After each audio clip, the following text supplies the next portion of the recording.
We're back with Season 7, Episode 23, Secrets and Pies. Now, I just want to say, hate to go against the grain, but this is the best episode of television I have ever seen in my entire life.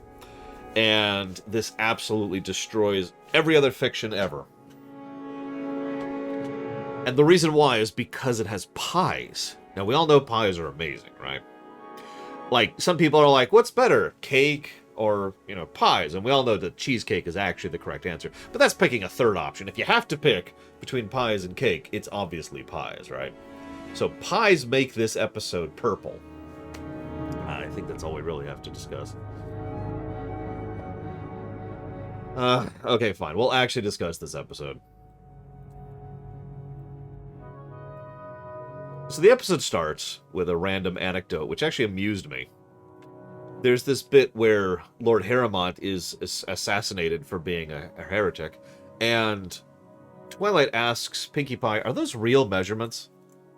This is why Twilight's probably not a good chef, to be honest with you, because she probably follows the ingredients and directions exactly. Well, we're not there yet, Mr. Ed, but he's dead. Despite Hasbro's manipulating or influencing, interfering. There we go. Now I've completely lost my train of thought. Have you ever seen a real chef cook? Like a really good chef? Because they don't use exact measurements. They know. This much. No, this much. And, there's, you know what I'm talking about if you've seen it. If you don't, there's just a seemingly casual, but actually they know exactly what they're doing, kind of a take that chefs do when they're cooking. So they really do know exactly how much salt to put in, and exactly how much pepper, and exactly how much this, and so forth and so on, right? And it's interesting to see in action. I've seen it several times in my life. I'm not there, to be clear. I mean, there are certain specific things I could cook like that, but it's like 5 or 6 dishes, It's really cool to watch, and it just makes me think that that's totally an interesting and surprisingly engaging contrast between Pinkie and Twilight, because while both are very, very organized people who are, have in-depth notes and concepts and all that, Twilight is the person who needs the rule book, and Pinkie is the one who doesn't, which we've already talked about before. Moving on. So she's making a blueberry pie with rainbow crust with 73 sweets and spices. That sounds terrible. Speaking of cooking, anybody who's cooked knows that there's a art and a science to how much flavor you add to something, right? What I mean by that is, to put it simply, the more flavoring you put in, basically the worse it gets. You need to pick flavors that complement each other or combine properly, chemistry, but you also need to make sure that those aren't going to be... You need to think about how you're going to be consuming the food, right? Because if you make something where this part and this part have contrasting flavors, but the person's going to eat it like this, that's okay. But if they're going to eat it like this, then they have the contrasting flavor in the same thing, and it's bad, and so forth and so on, right? And I know I'm probably getting a little bit too much into cooking geekdom here, but the fact is there is a lot of thought and effort that goes into that kind of thing. Stirring 73 flavors into a pile that's all going to be eaten in the same that sounds awful. Side note, this is part of why several of my friends don't like ranch. Because ranch is just a large amount of flavors thrown in together, by the way. I don't like ranch because I'm allergic to ranch, but, She also says 2 other things. There's actually a surprising amount of interesting stuff in this cold open. She says it's all worth the trouble because the person who is the target, the recipient, really likes it. I totally vibe on that. Anybody else? The idea of really bothering and really putting yourself out there and really doing the work and effort because you know it's appreciated, and just that's enough. Completely understand that. Completely get that. It's also pretty much the opposite of, oh god, it hurts. But yeah, no, that is very, very Pinkie. You're absolutely right. Hi, Medoro. That is so her style, to be willing to go that extra mile just because she knows that the other people appreciate it. Then she takes a break of chocolate. Now you're probably thinking, all right, Laura, what are you going to talk about with the chocolate? So she takes a break in a busy morning when she's obviously tired and pushing through it to have a thing of chocolate and a drink. Replace chocolate with anything that's caffeinated. In fact, her line later on, "I must have had too much chocolate this morning." Again, if you just replace chocolate with caffeine, it works surprisingly well. I'm pretty sure that was intended. And chocolate is caffeinated, but no, is the answer to that question. Only in a technically sense. I suppose it depends on what kind of chocolate you get as well, so I should asterisk that as well. Anyways, so then Pinky goes to the Wonderbolt HQ with balloons, and I think these are the only two we're really going to bring up, aside from a third thing. Do not let me forget about the third thing, otherwise I'll forget about it, and I'll be stupid, and I'll be dumb. So don't let me forget about the third thing. Well, we're going to give 2 continuity counters right now. One for the nature of how... The episode doesn't even draw attention to it. That's why this is a continuity counter. In order to even get up there, she has the balloons. And she doesn't quite rest on the clouds because she's an Earth pony. The episode doesn't make a point of being like, and now Pinkie Pie is going up there, but only because she has... No, it's just there, and it's just in the background. And it is good continuity. Furthermore, there's also the 2 ponies who I meant to look up their names and I forgot to, but it's the 2 who we had an entire episode devoted towards them in the background, still training and laughing and talking with each other. Good continuity. It's almost like animation lets you do that without bringing the actors back. I had a huge discussion with my sister just last week about animation for live action for the extant, and we were both... We discussed this for hours while we were working on the front yard. Because there's so many positives and negatives to both styles of work. I was talking specifically with regards to the extant, because there's so many things you can do with animation in the extant, especially since humans are in the minority when it comes to species, so... Anyways. They do still call her Crash. And I noticed that, actually. I noticed that it was just a casual thing without any calling attention to it, which is, you know, some of the best kinds of continuity, background continuity. So, yeah, sure. We'll add up Crash as well. Yeah, live-action MLP. I mean, I've seen live-action Simpsons, so no thank you.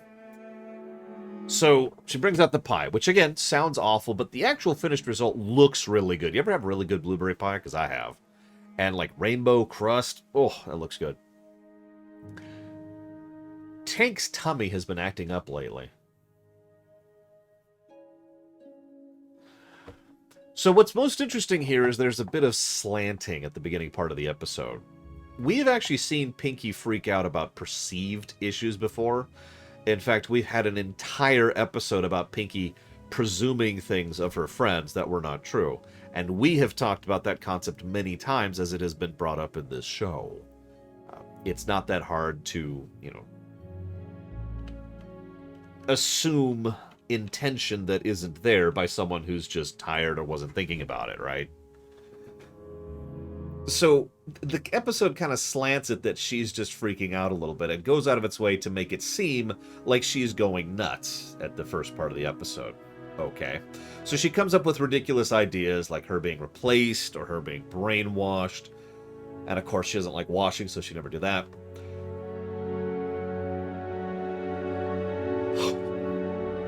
Naturally, she keeps track, because of course she does. She keeps track. Oh my god, it's true! She's a founder! She keeps track of which pies she's baked for her at what time with other miscellaneous notes. That's, honestly, that probably counts as continuity. The degree to which Pinky is organized is very well demonstrated. They call it out at one point. Once, when she says, yes, I know which pies I've made for you, because I'm very... She has a pie system, you know, she makes a dumb pun. But even ignoring that, it is a good way to show how organized she is, and she does a good job of that, so I'll give a continuity counter for that as well. Then we see the imagination, which may or may not be the truth. Now, we do find out by the end of the episode it is the truth. That is actually what was happening. But at the time, it's lined. That's not the word. I saw the word line in chat, and I had to say the word line. It's slanted as if this is something that's just her imagination. Quick aside, I actually got a quick laugh out of the woman who, you know, pie pops up. It's not even my birthday! And the reason that got a chuckle out of me is because it's a pie for it's not your birthday, but here's a pie anyway. That's the name of the pie. And so the other pony who gets it, who's happy about it, is like, oh, it's not even... So this leads to Detective Pinky. Boo-doo, boo-doo. I love the music for this section. And I love how all of the Wonderbolts, including the leader, who's usually the yelly one, are all mildly intimidated by Pinky, because wouldn't you be? And we find out a bunch of little information and that very clearly shows that Rainbow has been avoiding the pies. Also, interesting little side note, Tank's tummy has only been having issues within the last week. I decided to look something up about that. Did you know, and I quote, under no circumstances should you feed your turtle food containing a large amount of sugar. You need to reduce the fruit portion to 10% and remove yourself from the idea of giving them cookies or candy. Why is sugar bad for turtles? Turtle stomach bacteria are only able to digest small amounts of sugar, and any excessive ingestion would destroy those bacteria, potentially causing fatal poisoning to the animal.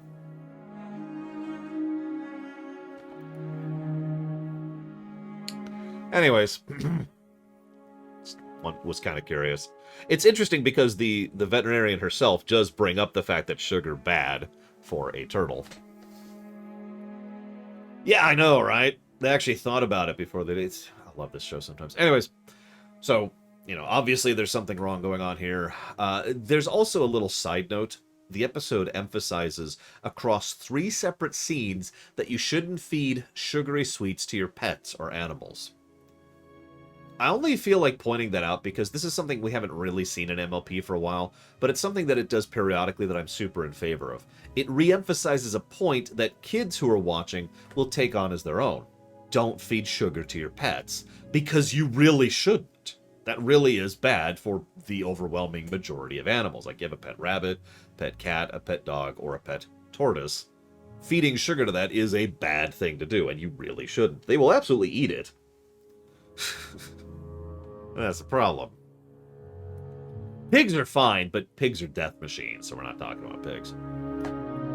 Anyways, and yeah, I was irritated by that as well, Savacon, because they then undercut this whole 3-scene message by just having her randomly give Tank a pie, and Tank's like, oh. But anyways. I have to go ahead and praise the episode for a moment, because the camera work and the special effects and the background animation. Maybe it's just because I've been working on animation for the last 3 days here. But the animation on this episode is legit. Hi, Elizar. They have some really good fun with it, and they really do some great camera work with all the different angles on Pinky's slowly descending madness face. And of course, Ashley Abal does a wonderful job of voicing Pinky, so I'll absolutely give her credit on that.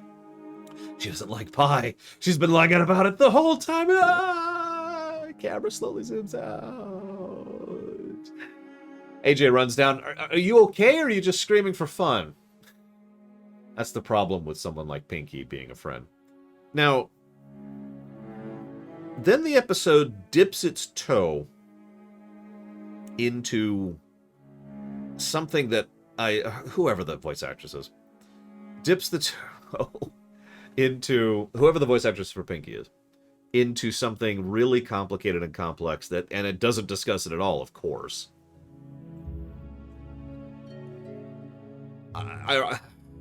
I wrote this down word for word because this is important. Applejack says, I could have sworn I seen her eat one before. Pinkie Pie says, have you really? Applejack says, I thought I had. That's why I said it. Pinkie Pie says, are you sure? And then it cuts back to Applejack, who says, maybe I haven't? No, you're fine, Medora. I was wrong. I don't care. The actress involved is awesome, regardless of which actress it is. I mean, in fairness, the actress who voices Rainbow Dash does a great job, too. Don't ever apologize for correcting me. Don't ever do that. Don't. I'm not one of those streamers. If you don't know what I'm talking about, there are streamers out there who, if you correct them on something they're wrong about, they will ban you on the spot. It's not a joke. Or their mods will, which is even better. Anyways. So, getting back to my point. there's a phrase called gaslighting. Would you believe gaslighting doesn't actually have a proper definition? That's because it actually is used in a generic sense to apply in any situation where someone verbally manipulates someone. It is a very generic term and on purpose. But what's happening here is a specific variety of verbal manipulation, trying to prey on someone's uncertainty. I've seen this done a lot in just everyday conversation. You know, hey, what's up? Do you think this? Yeah, I think this. Well, are you sure? Because I saw this and this and that. Or are you sure you saw that and that and that? Well, I'm not sure. And the more you question them, the more uncertain they become, right? I'm sure you yourself have either been present for or been a participant in such a conversation at some point in your life. This type of preying on uncertainty tends to piss me off. Not just because people tend to do it for, let's be honest, malicious reasons, but because it's a regular operating procedure for policemen in the United States to deliberately use this tactic to convince people of things that aren't true. Now, I'm not going to drift into that topic. But what we see here is exactly this type of tactic. Applejack's like, yeah, no, I've seen her eat a pie. And Pinky's like, well, let me just prey on your uncertainty until you change your mind and change your statement.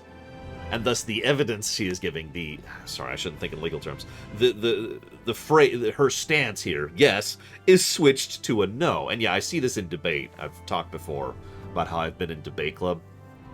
I have seen this argument style used so much that in high school specifically, we had a rule that the judges could call you and ding you a point if you tried to pull this argument on the other team. Yeah, exactly. It's trying to get the answer you want rather than the answer that is, which is funny because Party of One or whatever that was, the episode we just referenced, also did the exact same thing. Pinkie Pie, is like, Spike, tell me the truth. Tell me the truth. And then Spike's like, just tell me what you want to hear and I'll say it. Which is what Pinkie wanted in that moment, not the truth. So, then we have Evil Dash. This whole section is just concentrated joy. I shouldn't use the word joy. That's an exaggeration. It's funny. The whole scene. I shall spare the land of the most wretched of foods. I was pretty much grinning the entire scene. That was good. So, we skip forward a little bit, and Pinkie Pie decides to go even worse. So she says, hey, it's Wake Up Your Friends Day. It's unofficial, of course. Gifts are the second most important part of Make Up Your Friends Day, or Wake Up Your Friends Day. What's the most important part? Accepting the gifts and enjoying them immediately. I love how she says this. I love the voice acting by Pinkie Pie's actress the entire episode, but she nails the shift in tone thing a lot. Yeah, there's such a serious to this. Eat this immediately. Here's a pie. No, eat it. Like, she just keeps doing that. Pretty much from this point onward. And I will admit, it got quite a few smiles out of me. You'll notice I'm more positive on this episode than not so far. I just wanted to mention that because apparently several of my chat don't like it. So we're probably going to have an argument where I'm going to prey on your uncertainty until you change your mind to my side. So, we see Rainbow has gotten a little bit involved in how she's doing this and how much effort and work and stupid she has put into dealing with this whole thing. Which, in fairness, that is very on brand for Rainbow. To go way above and beyond. Yeah, okay. So Rainbow... This is when we see Tank eat the pie. What's interesting about this to me is that I do like this.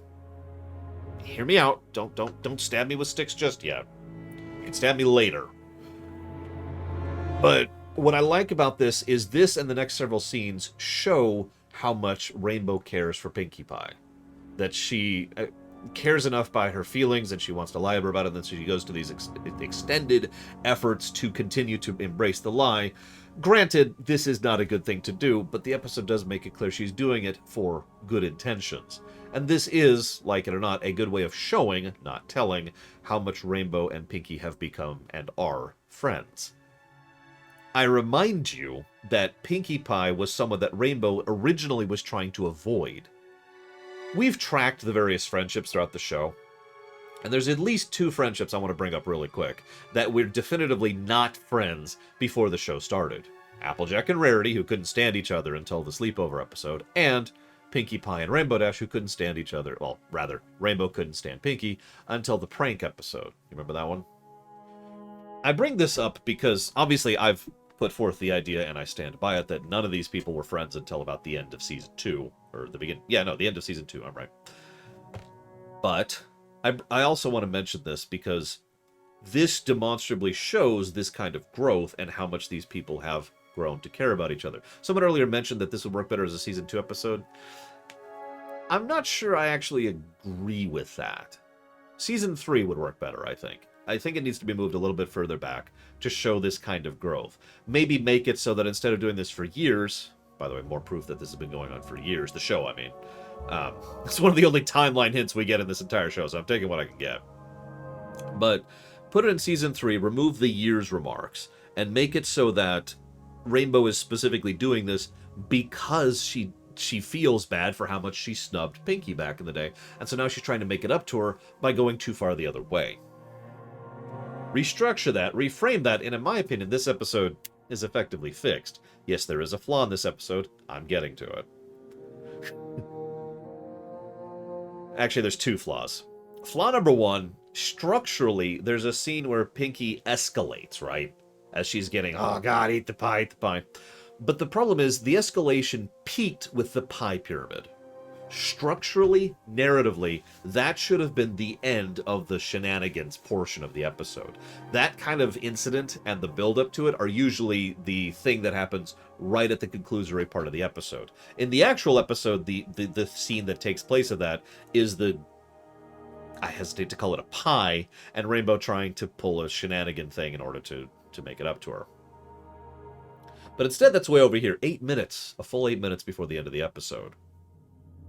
So then it starts to keep going a little bit. Now, we do see the animators are having fun.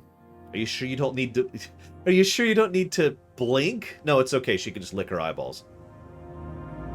Gross. Just gross. And then Rainbow starts to filibuster, and Pinkie blinks, and then Rainbow is really quick and gets the thing away. And then Pinkie finally... Yeah, Gummy's gross, too. And then, of course, he's an alligator or crocodile, so it's okay. So the animators are clearly just having fun with this section, really. You can tell. If you pay attention to what's going and what's showing, and the slow-mo X-Men, Flash sequence. Yeah, no, the animators are just having fun with this sequence, sure. This then leads to Rainbow... Pinkie calls Rainbow out on those. And Rainbow starts to double down on lying, which is always so enjoyable in fiction. It turns out she had amnesia, she was brainwashed, and it's opposite day. No, her memory's fine, she hates washing. Callback. And also, she celebrates opposite day every year. Oh, also she has laser eyes. You admit it! This, finally, is when the episode starts to lose me. I know this is probably going against the grain, and I apologize, but I actually rather enjoyed this episode pretty much up to this point. Because the episode then spends about 6.5 minutes on this section of it.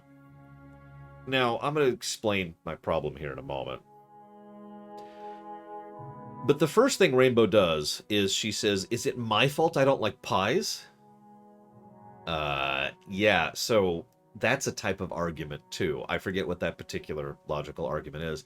But it's where rather than addressing the actual issue, you remove the conversation from that issue and pull it over to this other issue, which you happen to be innocent in, or your side is right or whatever. And then you start arguing this issue over here.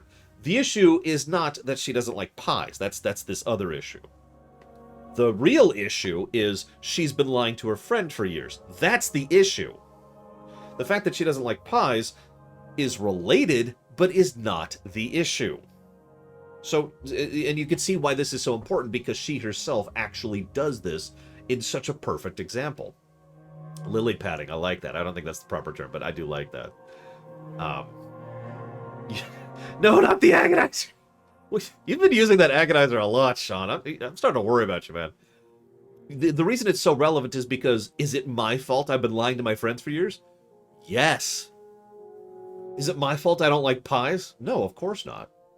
You see the distinction and why this is so important, and why her using this is incorrect. You'll notice that no one calls her on it. Twilight and Applejack are just like, yeah, nope, you're totally right.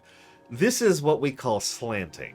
When the episode clearly, whether it can be interpreted one way or another, is slanted a particular way. Because the episode clearly slants it like, well, this is okay. Maybe we just need to figure this out, right? And I'll cover that more in a minute. Rainbow also says, you're right. I suppose I should have just eaten the pies. No. Now, remember, I've only seen these episodes once, and I barely remember them, except for the finale.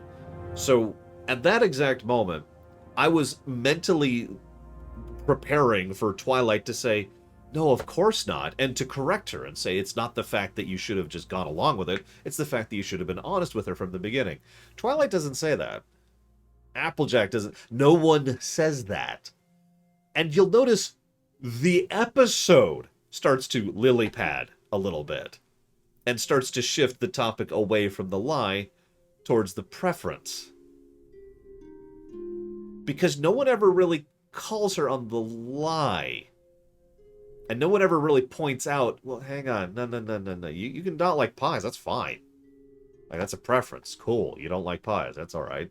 Nothing wrong with that. And the episode keeps framing it as if that's the focus of this entire point, that she doesn't like pies, when, as we've already demonstrated, that's only a related topic, not the actual topic.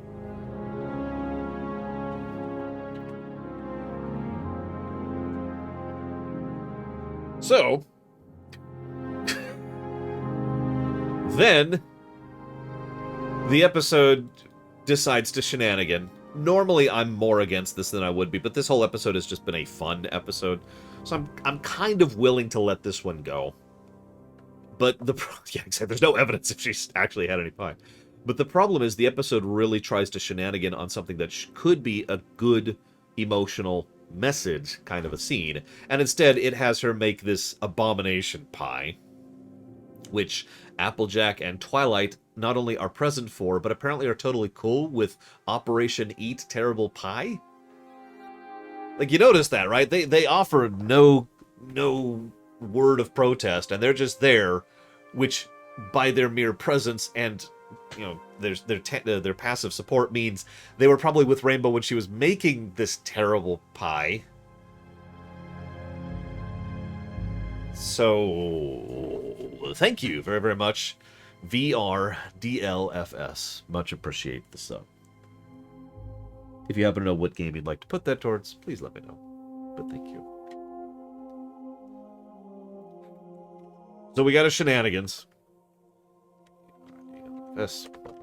I think part of what irritates me about this is fiction in general has this thing with the John Cusack moment.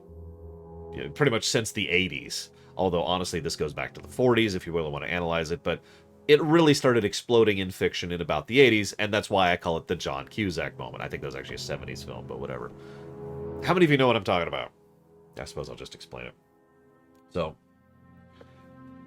we've had issues, we've had arguments, but hang on, I'm going to show up outside of your window with a boombox and do a stunt, is what it is. I'm not going to do anything, legit. I'm not going to actually try to reach out to you like a human being or treat you like an intelligent person. No, I'm going to do a stunt. And you can probably see why this irritates me so much. Because fiction in general likes to portray this as universally successful, unless it's deliberately doing a parody or a subversive thing. Like the idea of the stunt not working is subversive. We're already at that point. Yeah, and yeah, that's just... I don't like those kind of moments, and that is exactly what Rainbow is pulling here. And yeah, MLP usually doesn't pull this kind of stunt to try and resolve an actual friendship issue. Because the actual issue here is beautifully complex, and frankly has no right answer. You're probably thinking, well, but Lore, lying to your friends is always wrong. I'm not willing to put a stamp on that one, personally. Lying to someone, even for a long period of time, for good intent and purpose, can be a good thing. Now, this is obviously extremely situational. But I do think there are circumstances in which you shouldn't tell someone a specific truth. Especially if you're a long-term friend of them and know them well enough to do so. Now, is that the case in this case? No. Rainbow should have gone ahead and told her the truth.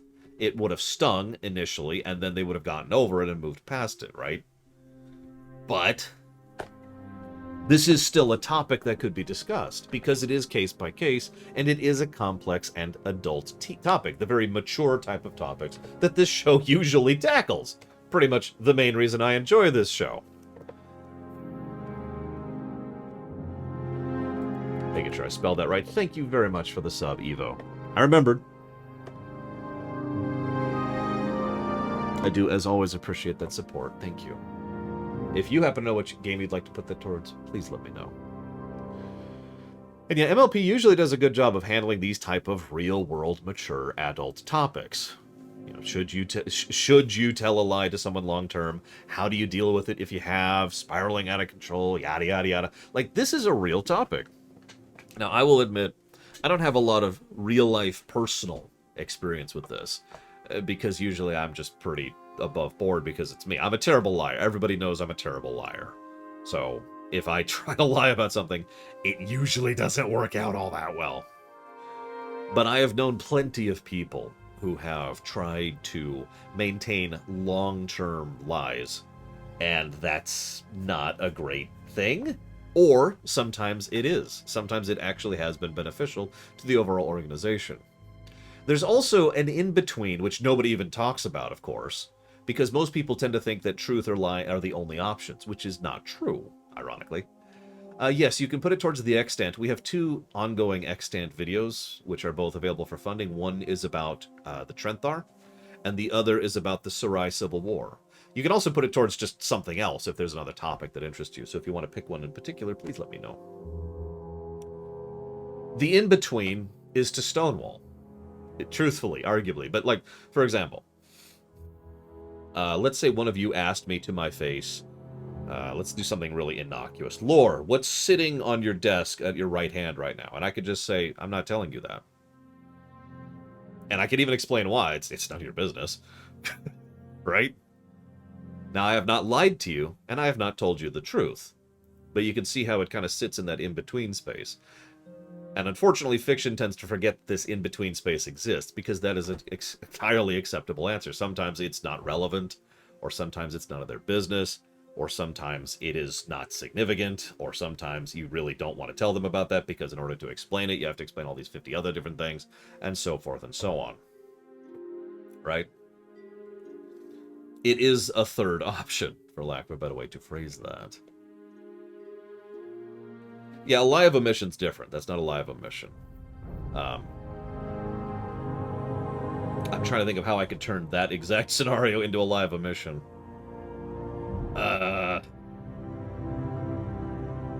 What's it? I guess I could say something like, it's not the coin. Because the coin's over on the left, right? And I could demonstrate it. See? Coin.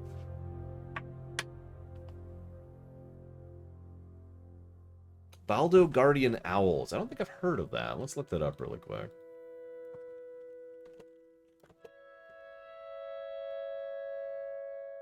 Oh, never mind. I have heard of that.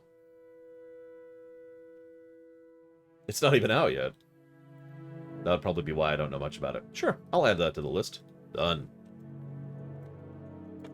And shoutouts to Portugal. I actually have a weirdly large number of Portuguese viewers. And all of them are awesome, but I guess that goes without saying, because all of my viewers are awesome. Trenth, you got it, Evo. Done. I mean, arguable Imperial Star Destroyer, but you see my point in that it isn't telling you the truth, as in the answer to your question. Because I'm deliberately not answering your question. That's my point. Most people tend to perceive it as a binary one or the other. You have to tell me what that... Oh, by the way, this is it. This is the actual answer. It's my brush. You have to either tell me that it's the brush, or tell me that it's not the brush, or not tell me that's the brush. So in other words, yes or no. But instead, I could just say, I'm not telling you what's there. That's none of your business, right? Anyways. So anyway, the episode completely flubs this fairly complex topic.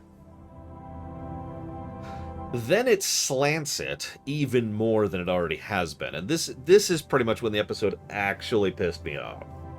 Just, wow. And yeah, it takes like 20 seconds. That's an example. It takes like 40 seconds to just race through this extremely complex topic of...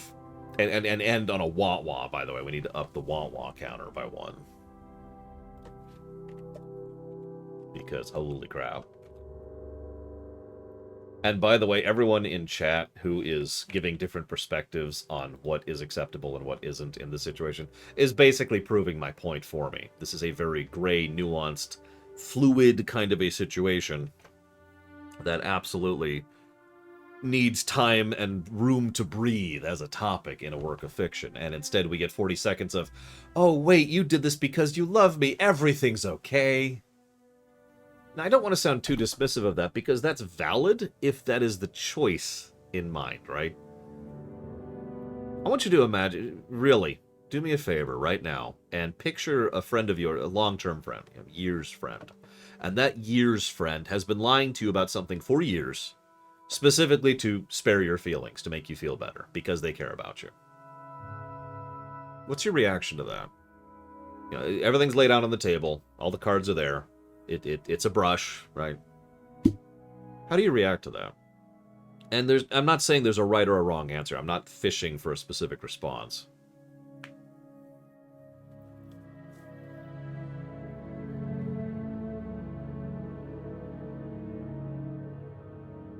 I mean, for years, people have been telling Kurtzman that he can actually write when he can't.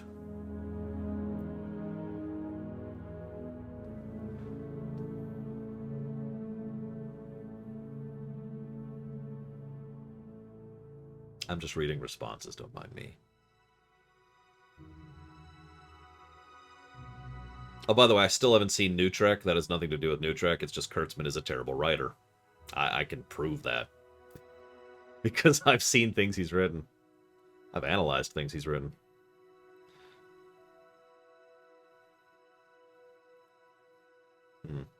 I suppose it would depend for me.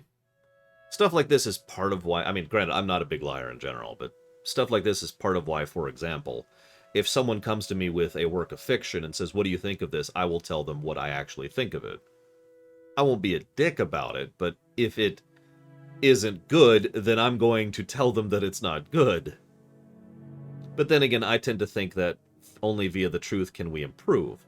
To use this exact situation, if Rainbow had told Pinky from the very beginning that she doesn't like pies, you know what Pinky would have done? She would have been hurt. There would have been that sting, the Band-Aid would have been ripped off, and then she would improve by trying to find something she does like. Right? Now that she knows, she can accommodate that new information and apply it. Let's see if there's something else I can make her. Yeah, like cake, for example. Or cheesecake, which we all know is actually the better option. Right? So, anyways, I suppose I should also mention the third thing here at about this point in time.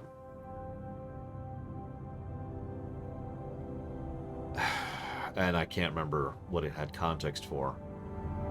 What was the first two things? The first two things were continuity counters. Oh, right. The third thing is, do we give this another continuity counterpoint? Or do we give this an arc counterpoint? And I know that sounds strange to say that, because obviously this episode is not part of a traditional story arc. But this is definitely an example of an episode that only could have existed on the backs of previous episodes. Multiple previous episodes, actually. We got the Wonderbolts thing. We've got the development of Pinkie Pie and Rainbow's friendship. We've got the organization and skills of Pinkie, as well as the characterization of Pinkie. Like, there's plenty of things that this episode needed in order to be able to exist at all, which is the definition of the arc counter. But we can give it a continuity point instead. It gets one or the other. Like, period. Like I said, this episode sits on the backs of other episodes. Then we have to give it a rating. We have to give it a color. I'm thinking pure black. No, I am curious of your thoughts on what color you would give this episode. I think we could just give it a continuity. I'm seeing a lot of people agreeing with continuity. We'll give it another continuity counter.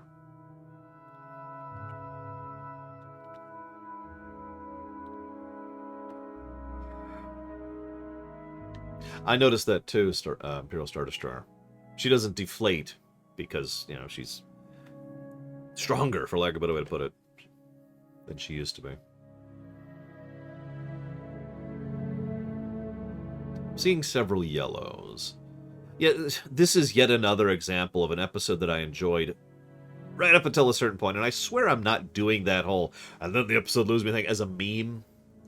Like, that's not a deliberate thing on my part. It's not like I'm like, oh god, I gotta find the part where the episode fails. It's just, there have been quite a few MLP episodes which are actually really awesome, and then plunk. And if we're being honest, we could say the same about most shows. How many episodes of TNG or DS9, for example, are like, oh, yeah. And then you look up at the clock and you notice there's 5 minutes left in the episode and they haven't resolved it yet. And there's just that sinking feeling in your stomach because you know it's just going to be a bad ending. But then it is. I should just call that the Alliance effect at this point. Or Time's Orphan. Yeah, that's oh.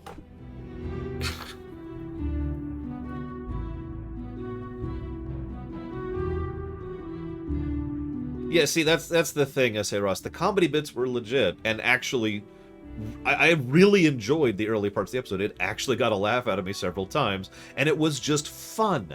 And I'm down for fun. In fact, I'm even down for marrying fun and a serious message, because that's a good way to get across a serious message, is to code it in something that's enjoyable, so that people don't get bogged down by the seriousness and the depressing nature, right? That's a very common tactic. But instead, it's like fun, fun, fun, and here's a message.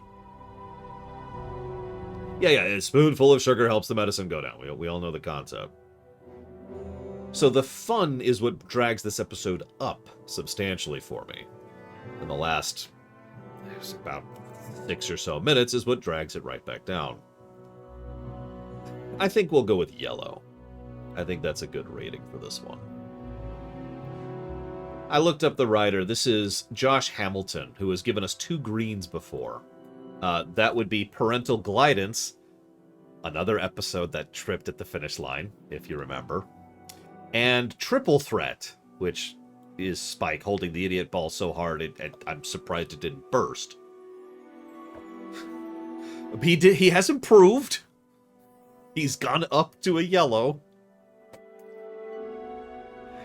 It's a shame, but whatever. Our next episode, so let's see, I already looked this up, is Uncommon Bond by Kevin Lapin, and, this is a weird one, Josh Haber, who we haven't seen a lot of. Josh Haber obviously did To Where and Back Again back in Season 6, Episode 26, the finale, and did 1 episode in Season 7, so this is only his 2nd episode in Season 7. Because we keep getting all these guests. Josh Haber, for those of you not aware, his track record is red, yellow, green, purple, red, red, red, red, red, red, red, purple, red. I'm gonna laugh if this is like a green or a blue. I really am. But we will find out in about 25 minutes. The purples were Bloom and Gloom and To Where and Back Again Part 2. And thank you, Slim Jim Reborn, very much. Very much appreciate. Thank you. Cities, Skylines, you got it.